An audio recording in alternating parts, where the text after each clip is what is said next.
report accurately on the facts, does the government have evidence that any of these people killed, whether they were Trinidadian or not, were in possession of illegal drugs, illegal weapons, illegal narcotics from our U.S. counterparts?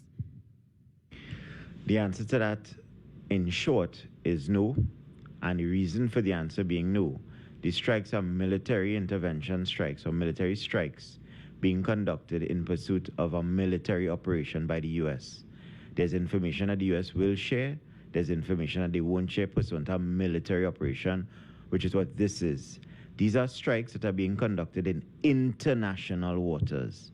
If these strikes occurred within national waters, then the U.S. would have to share information with Trinidad and Tobago.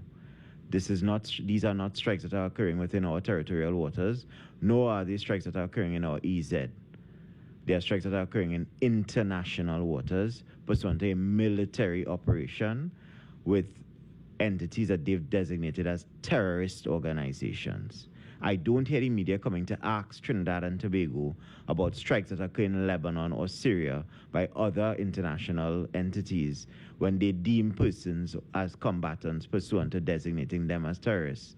So it's very hypocritical then to come and ask the government about military operations by the U.S. when they are occurring in international waters. With all due respect, Minister, these international waters are not far across the way. We could see Venezuela from Cedros, from Icacos. We could see Venezuela from even Moruga. So I think it's quite a valid question to ask, especially because between these waters, Trinidad and Tobago nationals, fishermen, they complain often about interactions with pirates within those very international waters. So to bring it back to facts, as you so put it, and in fairness and in the interest of the citizens of Trinidad and Tobago, not because of my personal interest, but the national interest of the people of Trinidad and Tobago, who sometimes go between Venezuela and Trinidad. We have those reports. And because these kinetic strikes are taking place in international waters and our citizens may be involved, it is a fair question. So again, are we even seeking to get that evidence from the United States, especially because only because there's a possibility that it may involve Trinidad and Tobago citizens? As we said when these operations began, once you are a law-abiding fisher folk or pleasure craft person operating legitimately, you have absolutely nothing to fear.